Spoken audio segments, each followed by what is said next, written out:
نحن نرزقكم وإياهم ولا تقربوا الفواحش ما ظهر منها وما بطن ولا تقتلوا النفس التي حرم الله إلا بالحق ذلكم وصاكم به لعلكم تعقلون آمنت بالله صدق الله العظيم اللهم صل على سيدنا ومولانا محمد وعلى آل سيدنا ومولانا محمد وبارك وسلم اللهم صل على جميع الأنبياء والمرسلين وعلى الملائكة المقربين وعلى سائر الصحابة والتابعين وعلى عباد الله الصالحين۔ اللہ کے پاک کلام قرآن مجید میں یہ 8واں پارہ ہے اور سورہ انعام کی آیت نمبر 151 سورہ انعام کی آیت نمبر 151 میں نے تلاوت کی ہے۔ اس مبارک آیات میں اللہ تعالیٰ نے 5 احکامات دیے ہیں۔ آئیے سب سے پہلے اس مبارک آیت کا ترجمہ، مفہوم، انشاءاللہ پھر اس کے پس منظر میں مختصر سی گفتگو۔ اللہ کے مبارک نام سے جو بڑا مہربان، بہت زیادہ رحم کرنے والا ہے۔ قل تعالوا اتل ما حرم ربکم، میرے رسول صلی اللہ علیہ وسلم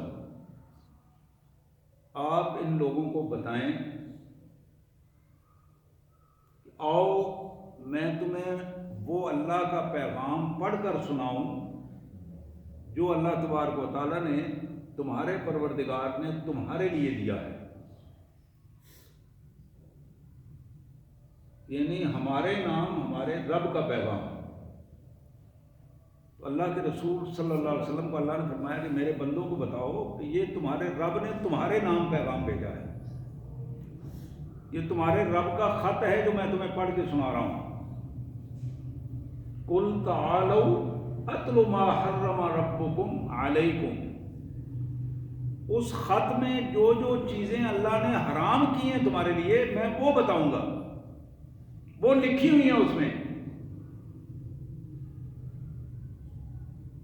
قل تعالوا، میرے رسول ان کو بتاؤ کہ آؤ تم، اتل ما حرم ربکم، میں تمہیں وہ پڑھ پڑھ کر سناؤں وہ چیزیں جو تمہارے پروردگار نے تمہارے لیے حرام کی ہیں۔ اب اس میں سب سے پہلی چیز یہ ہے کہ اللہ تشرکوا بہ شیئا، یہ سب سے پہلی بڑی بنیادی چیز، پہلی حرام چیز یہ ہے کہ تم اپنے رب کے ساتھ کسی دوسرے کو ذرہ برابر بھی شریک ٹھہراؤ، یہ پہلی حرام چیز ہے۔ دوسری حرام چیز وبالوالدین احسانا، جن ماں باپ کے ذریعے اللہ تعالیٰ تمہیں اس دنیا میں لایا ہے تم ان کے ساتھ بدتمیزی کرو، بد اخلاقی کرو، یہ دوسرا حرام رویہ ہے۔ جن والدین کے ذریعے اللہ نے تمہیں یہ دنیا دکھائی ہے، اس دنیا میں موقع دیا آنے کا، ان والدین کا شکر گزاری کی بجائے، اطاعت گزاری کی بجائے بدتمیزی اور بد اخلاقی کا رویہ، ان والدین کے ساتھ ظلم و ستم کا رویہ، یہ سارے رویے ہیں جو ہمارے معاشرے میں رکھے جاتے ہیں۔ یہ سارے رویے حرام رویے ہیں، حرام۔ وبالوالدین احسانا، اور تمہیں اپنے والدین کے ساتھ احسان کرنا ہے، احسان کے علاوہ جو بھی رویہ ہوگا وہ حرام ہوگا۔ یہ دو باتیں ہو گئی۔ تیسری بات ارشاد فرمائی وَلَا تَقْتُلُوا أَوْلَادَكُمْ مِنْ إِمْلَاقٍ نَحْنُ نَرْزُقُكُمْ وَإِيَّاهُمْ، تیسری بات، اپنی اولاد کو رزق کے ڈر سے نہ مارو. اپنی اولاد کو تم رزق کے ڈر سے نہ مارو، اس لیے کہ نحن نرزقکم، رزق ہم تمہیں دیتے ہیں. تمہیں رزق دے کر ہم نے پالا ہے، تمہیں اتنا بڑا کیا ہے، تمہیں اس پوزیشن میں لائے ہیں کہ تم ان کے باپ بن سکو. وَإِيَّاهُمْ، اور یہ یاد رکھو کہ ان کو بھی ہم ہی پالیں گے. جن کو ہم نے تمہیں دیا ہے اولاد کی صورت میں، انہیں بھی ہم ہی رزق دیں گے، ہم ہی پالیں گے. جس طرح تمہیں رزق دے کر پال کر ہم نے بڑا کیا ہے، اسی طرح ان کو بھی ہم رزق دیں گے اور پالیں گے. تیسری چیز جو اللہ تعالیٰ نے ارشاد فرمائی، چوتھی چیز، وَلَا تَقْرَبُوا الْفَوَاحِشَ مَا ظَهَرَ مِنْهَا وَمَا بَطَنَ، بے شرمی کی باتیں، بے حیائی کی باتیں، وہ کھلی کھلی ہوں یا چھپی ہوئی ہوں، کسی صورت میں بھی تم ان کے قریب بھی نہ پھٹکو. ایک ہے وہ نہ کرو، ایک ہے قریب بھی نہ جاؤ. قریب جاؤ گے تو اس گندگی کے چھینٹے بھی تمہارے اوپر پڑیں گے، تمہارے اوپر اس کے چھینٹے بھی نہیں پڑنے چاہیے. وَلَا تَقْرَبُوا الْفَوَاحِشَ، بے حیائی بے شرمی کی باتوں کے قریب بھی نہ پھٹکو. مَا ظَهَرَ مِنْهَا وَمَا بَطَنَ، وہ کھلی کھلی بے حیائی ہو، کھلی کھلی بے شرمی ہو، یا پھر چھپی ہوئی ہو. کسی بھی صورت میں بے حیائی اور بے شرمی تمہارے لیے جائز نہیں ہے. یہ دونوں عمل حرام ہیں. پانچویں چیز ارشاد فرمائی، وَلَا تَقْتُلُوا النَّفْسَ الَّتِي حَرَّمَ اللَّهُ إِلَّا بِالْحَقِّ، کسی فرد کو جو اس دنیا میں موجود ہے، کسی صورت میں بھی تم اس کو قتل نہیں کرو گے. کسی شخص کا قتل جو بغیر حق کے ہوگا وہ حرام کام ہوگا، چاہے وہ مسلم ہے یا غیر مسلم ہے. کسی انسان کا قتل، انسان کا قتل انسانیت کا قتل ہے. وَلَا تَقْتُلُوا النَّفْسَ، کسی شخص کا قتل نہیں کرو گے، الَّتِي حَرَّمَ اللَّهُ، اللہ نے جس کو عزت دی ہے، ہر انسان کو اللہ نے عزت دی ہے. إِلَّا بِالْحَقِّ، ہاں جس پر حق ثابت ہو جائے، عدالت اس پر حق ثابت کر دے، جس پر حق ثابت ہو جائے اس کا قتل کرنا جائز ہے. وہ قتل کا بدلہ قتل ہو، وہ اللہ اور اللہ کے رسول کے نظام کے خلاف میدان جہاد میں سامنے آ جائے، یا مرتد ہو جائے، یا پھر وہ شادی شدہ بدکار ہو، زناکار ہو، شادی شدہ، ان ساری صورتوں میں اس کا حق ثابت ہو جاتا ہے اس پر. لیکن یہ حق ثابت کرنا کسی فرد کا کام نہیں، عدالت کا کام ہے. یہ حکم دینا قتل کا عدالت کا کام ہے، پھانسی کا حکم دینا عدالت کا کام ہے، کسی شخص کا کام نہیں.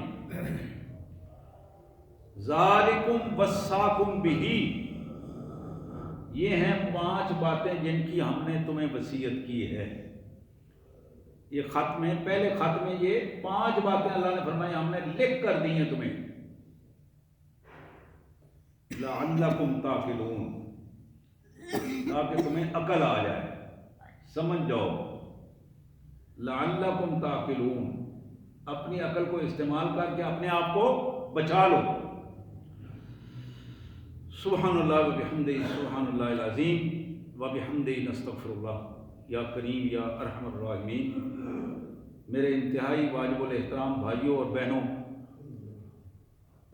یہ 8ویں پارے میں سورہ انعام کی ایک آیت تھی، آیت نمبر 151، جس کا سادہ سا مفہوم میں نے اپنے انداز میں آپ کے سامنے رکھا.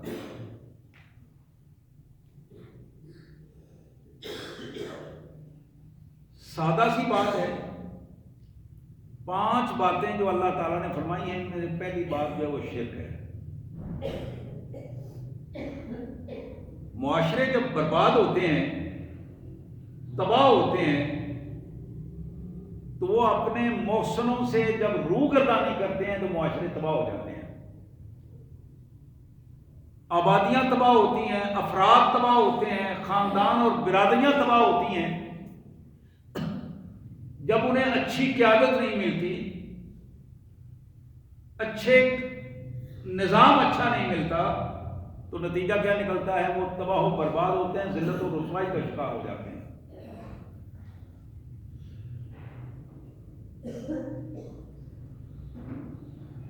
اس سے پہلے صورت میں اللہ تبارک و تعالیٰ نے ارشاد فرمایا وَمَن لَّمْ يَحْكُم بِمَا أَنزَلَ اللَّهُ فَأُولَٰئِكَ هُمُ الظَّالِمُونَ،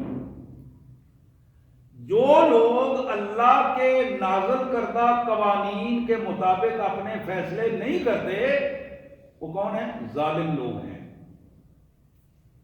وَمَن لَّمْ يَحْكُم بِمَا أَنزَلَ اللَّهُ فَأُولَٰئِكَ هُمُ الظَّالِمُونَ، جو لوگ، جو معاشرے، جو ملک، جو تنظیمیں، جو افراد، جو برادریاں، جو پنچایتیں اللہ کے قانون کے مطابق فیصلے نہیں کرتے جو اللہ نے اتارا ہے، ان کو دیا ہے، فَأُولَٰئِكَ هُمُ الظَّالِمُونَ، یہ ہیں ظالم۔ سورہ لقمان میں اللہ نے فرمایا کہ ان الشرک لظلم عظیم، ان الشرک لظلم عظیم، شرک سب سے بڑا ظلم ہے۔ تو سب سے بڑا ظالم انسان کون ہے؟ جو مشرک ہے۔ اور مشرک کون ہے؟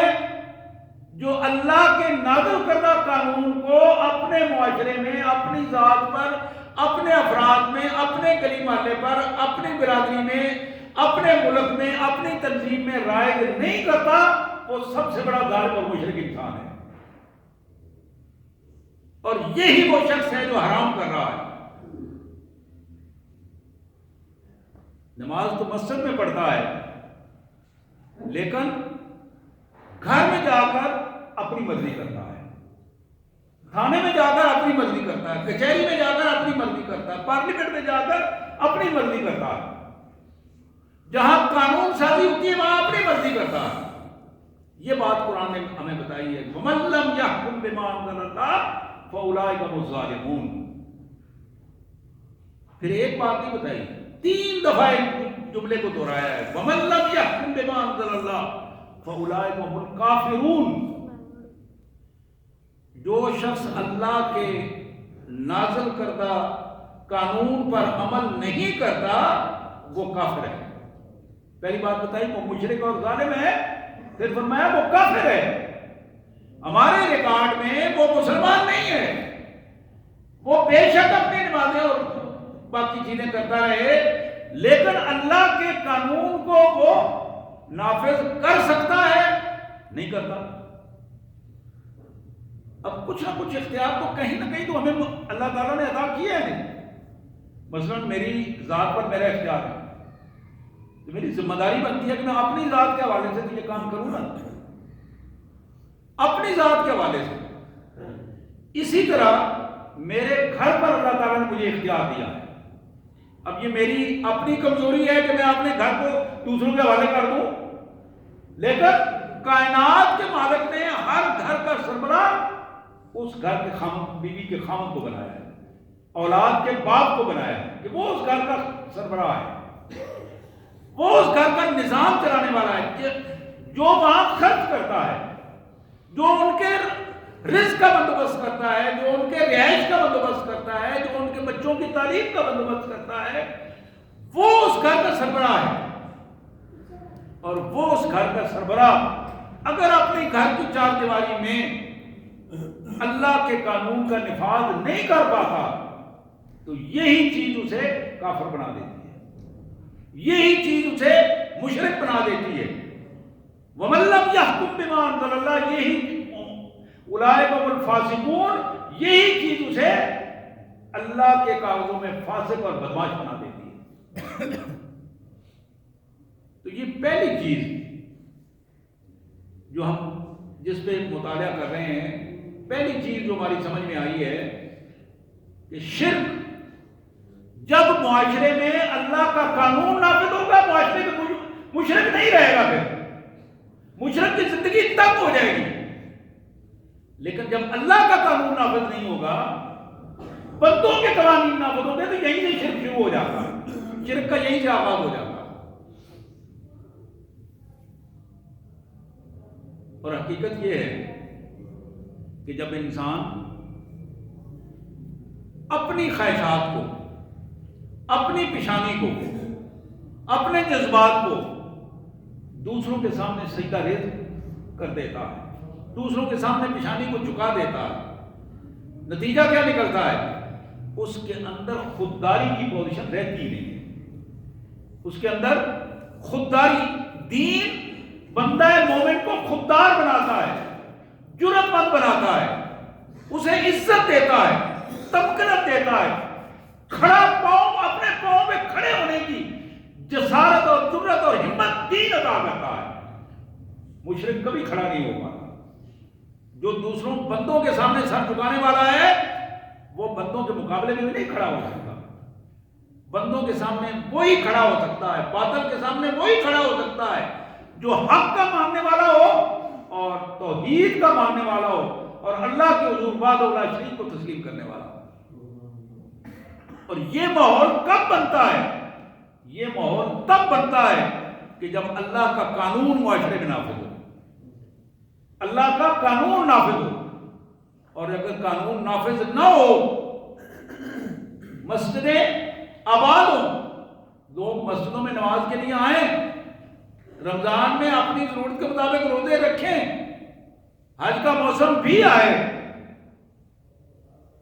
خیرات بھی چلتی رہے، لیکن اس کے باوجود، ان عبادات کے باوجود اللہ کے قانون گلی محلے میں نافذ نہ ہو، گھروں میں نافذ نہ ہو، زبادیات پر نافذ نہ ہو، تھانے کچہری اور حکومتوں میں وہ قانون نہ چلے جو اللہ اپنی مرضی پوری کرتا ہے، تو پھر وہ ماحول ظلم کا ماحول ہوگا، شرک کا ماحول ہوگا، وہ بدماشی کا ماحول ہے، وہ غنڈہ گردی کا ماحول ہے، وہ اپنے آپ کو افراد کے سپرد کرنے کا ماحول ہے، وہ اپنے آپ کو جماعتوں کے سپرد کرنے کا ماحول ہے۔ جہاں اللہ کا قانون نافذ ہوگا، وہاں حکومت کرنے والا کوئی فرد بھی ذاتی حیثیت میں خود ان کی کوئی حیثیت نہیں ہوگی، کوئی حیثیت نہیں ہوگی۔ فاروق اعظم رضی اللہ تعالیٰ عنہ، ابو بکر صدیق رضی اللہ تعالیٰ عنہ، عثمان غنی رضی اللہ تعالیٰ عنہ، حیدر کرار رضی اللہ، ایک ایک فرد کو دیکھیں، آپ یقین کریں گے، دیکھتے ہوئے آدمی کو آنسو آ جاتے ہیں۔ بے شمار زمین پر وہ فرد جس کا نام امیر المومنین کے حیثیت سے جس کا ڈنکا بجتا ہے، اس کی اپنی پوزیشن یہ ہے کہ جب وہ فلسطین میں جا رہا ہے، اس کا خادم اونٹ پر بیٹھا ہوا ہے اور وہ خود اس کی مہار پکڑ کے چل رہا ہے، اس لیے باری اس کی چلنے کی ہے، خادم کی باری بیٹھنے کی ہے۔ یہ باریاں بھی امیر المومنین نے خود ہی طے کی تھی۔ تو لوگ بظاہر دیکھ کر حیران ہو رہے تھے کہ کیا ہو رہا ہے۔ جب اللہ کے قانون کی کیفیت آتی ہے تو پھر پوزیشن یہ ہوتی ہے کہ ہجرت کے موقع پر مدینہ طیبہ میں حضور صلی اللہ علیہ وسلم تشریف فرما ہے، ابو بکر صدیق بھی ساتھ بیٹھے ہیں، آنے والوں کو پتہ نہیں ہے کہ کون اللہ کے رسول ہیں۔ لوگ پہلے ابو بکر صدیق سے مصافحہ کر رہے تھے، انہوں نے محسوس کیا کہ شاید لوگ مجھے اللہ کا رسول سمجھ رہے ہیں، تو حدیث میں آتا ہے کہ وہ کپڑا لے کر حضور صلی اللہ علیہ وسلم کے اوپر کپڑا تان کے کھڑے ہو گئے تاکہ سایہ کرے، لوگوں کو پتہ چلے کہ خادم کون ہے اور آقا کون ہے۔ تو یہ وہ کیفیت ہے جو بندے کو اس کی ذات سے باہر نکال دیتی ہے۔ وہاں ذات پھر صرف اللہ وحدہ لا شریک کی رہتی ہے، کسی کی کوئی ذات نہیں ہے۔ تو یہ پہلا سبق جو آج کی ان آیات سے ہمیں حاصل ہوتا ہے، اللہ تشرکوا بہ شیئا، کہ ہم حلال اگر اپنی زندگی بسر کرنا چاہتے ہیں، کامیاب زندگی بسر کرنا چاہتے ہیں، اس کا یہ اہم ترین اصول ہمارے ذہن میں رہنا چاہیے کہ اس زندگی کو شرک سے پاک ہو جانا چاہیے. اور شرک سے پاک تب زندگی ہوتی ہے جب اللہ کا قانون اسلام، یہ قانون کوئی دیوبندی یا حدیث یا بریلوی یا شیعہ مکتبہ فکر کی بات نہیں کر رہا ہوں، میں کسی فقہ کی بات نہیں کر رہا ہوں. قانون صرف قرآن کا ہے. للہ الامر کلہ، ان الامر کلہ للہ. حکم صرف اللہ کا ہے، حکم صرف اللہ کا ہے، باقی سب محتاج ہیں، سب محتاج ہیں.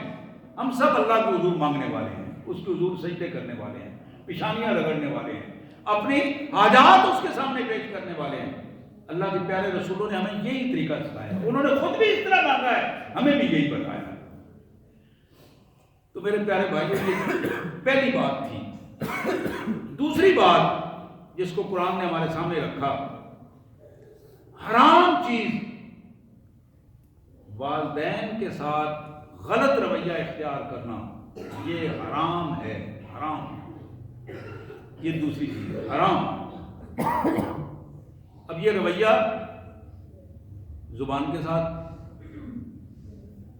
اور اس دور میں خاص کر میڈیا نے جو تربیت ہماری کی ہے،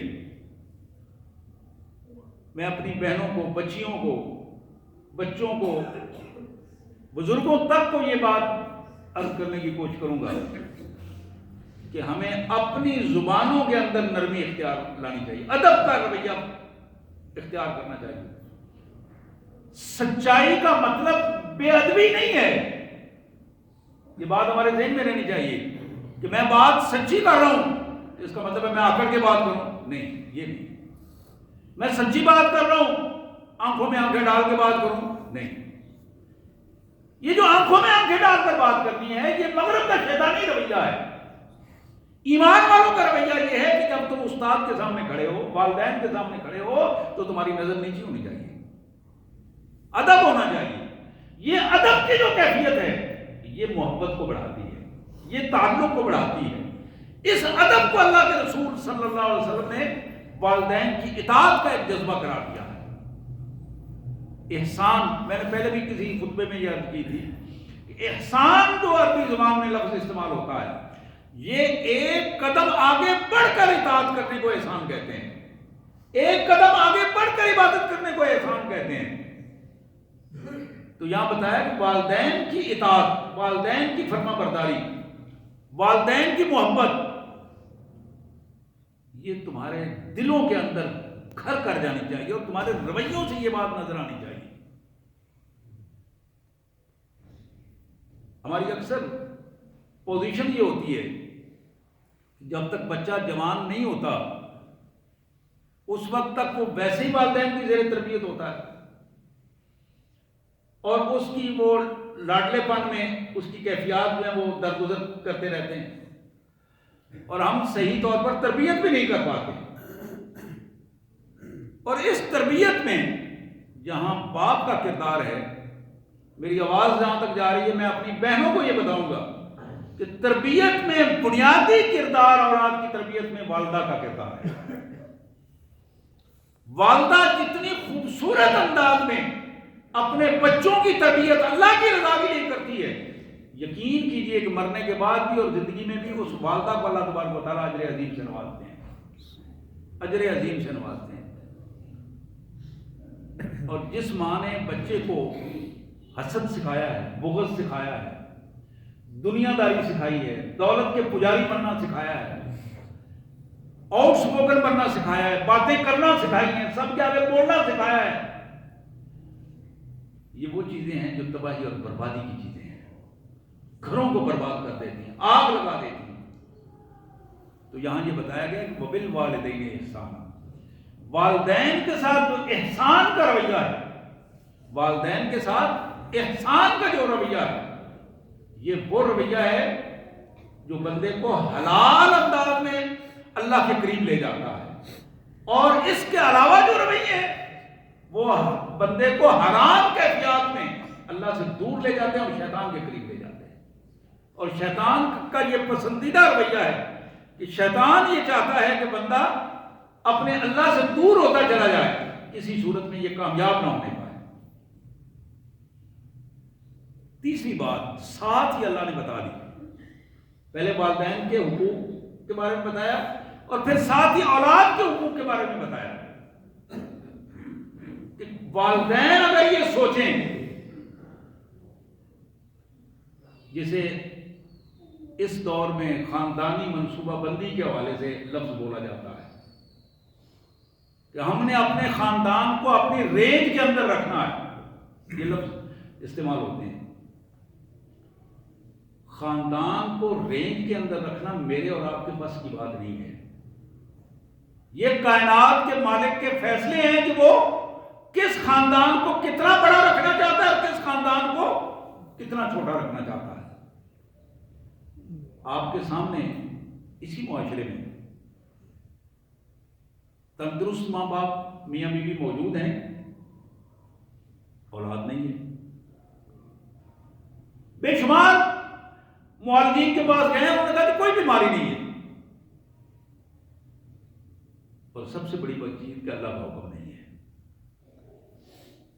ایسے لوگ ہیں ایک بچہ پیدا ہوا ہے اس کے بعد اولاد نہیں ہے، سالوں گزر گئے اولاد نہیں ہے۔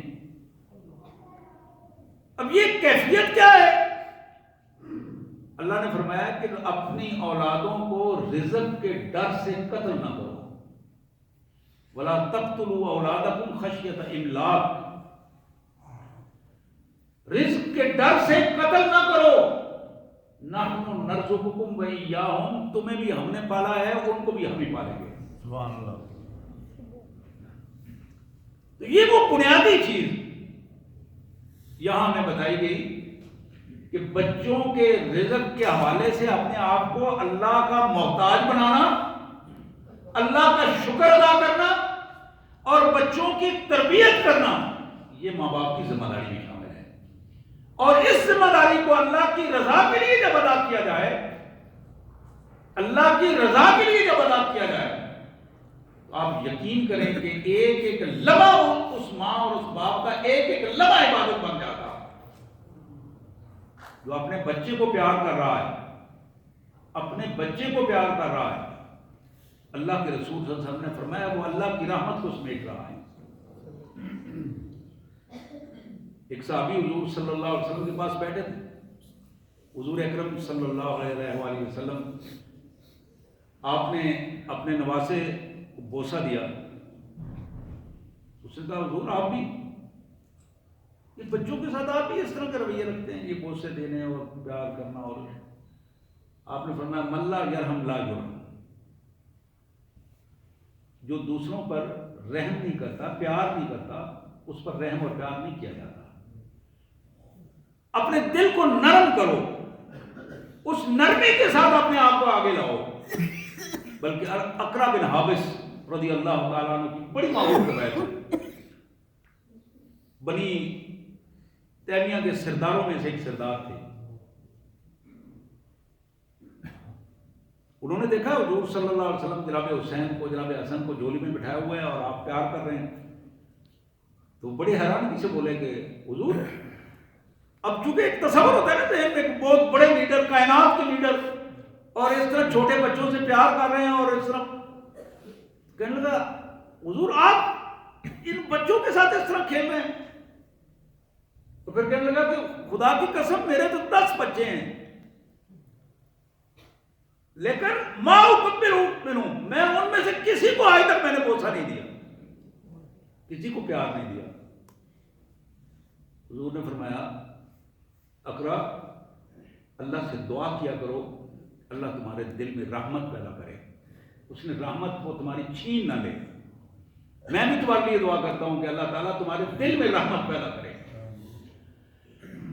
تو یہ بچوں کے ساتھ محبت، پیار، بچوں کو گود میں بٹھانا، ان کے ساتھ اچھی باتیں کرنا، ان کو سکھانا، تربیت کرنا، میرے پیارے بھائیوں یہ دونوں کی ذمہ داری ہے، ماں کی بھی اور باپ کی بھی۔ باپ کی ذمہ داری صرف یہ نہیں ہے کہ وہ مہینے بعد یا اپنے خرچے ورچے پورے کر دے، باپ کی ذمہ داری یہ ہے کہ وہ اپنے گھر کا سارا نظام، یہ اس کی ریاست ہے، سلطنت ہے، اس ریاست اور سلطنت کی اخلاقی، معاشی اور معاشرتی ذمہ داریاں پوری کرے، یہ باپ کی ذمہ داری ہے۔ اور جہاں خرابی پیدا ہوگی وہ خرابی اس کی بیوی میں ہو، وہ اس کی بیٹیوں میں ہو، اس کے بیٹوں میں ہو، اس خرابی کے بارے میں اس سے پوچھا جائے گا، باپ سے پوچھا جائے گا۔ اور وہ حدیث آپ نے کئی دفعہ سنی ہوگی کہ ایک بیٹی جس کو جہنم میں جانے کا لے جانے کا حکم ہوگا وہ رک جائے گی اللہ کے حضور اور کھڑی ہو کر عرض کرے گی یا اللہ میرے باپ کو پہلے جہنم میں بھیجیں، اس نے مجھے برائی سے کیوں نہیں روکا۔ آج ہم مجبور ہو کے کہتے ہیں کہ اب بچے ہیں بات ہی نہیں مانتے، سنتے ہی نہیں، کیونکہ ہم نے ان کی تربیت کی نہیں ہے۔ ہم نے ان کو کوشش کی کہ انگریزی اسکولوں میں ڈالیں، وہ واپس آئے تو ان کے ہوم ورک کے ختم نہیں ہوئے، پھر ہم نے ان کو ٹیوشن ڈال دیا۔ وہ اسکول سے آئے، ٹیوشن آئے، ادھر ادھر چلتے پھرتے رہے، تو ہم نے ان کو حوالے کر دیا انگریزی نظام تعلیم کے۔ ان کے پاس وقت نہیں ہے کہ وہ اپنے ماں باپ کے پاس بیٹھے، ان کے پاس وقت نہیں ہے کہ وہ دین کی کوئی بات سنے، ان کے پاس وقت نہیں ہے کہ وہ اس تربیت کے نظام میں اپنے آپ کو لے کے آئیں اور بیٹھیں۔ میرے پیارے بھائیوں، یہ جو والدین ہیں ان کی ذمہ داری میں یہ فرض ہے ان کے لیے، اگر نہیں کرتے تو یہ حرام ہے۔ جہاں قرآن نے یہ کہا یہ حرام ہے کہ وہ اگر اپنے ماں باپ اپنے بچوں کی تربیت نہیں کرتے تو ان کو اتنا ہی گرفت ہوگی جتنی حرام کام کرنے کی گرفت ہوگی۔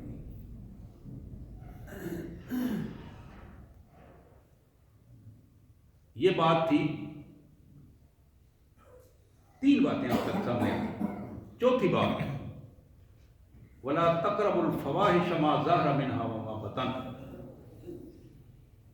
بے حیائی اور بے شرمی کے قریب بھی نہ جاؤ۔ ایک ہے یہ کام نہ کرو، یہ کام نہ کرو،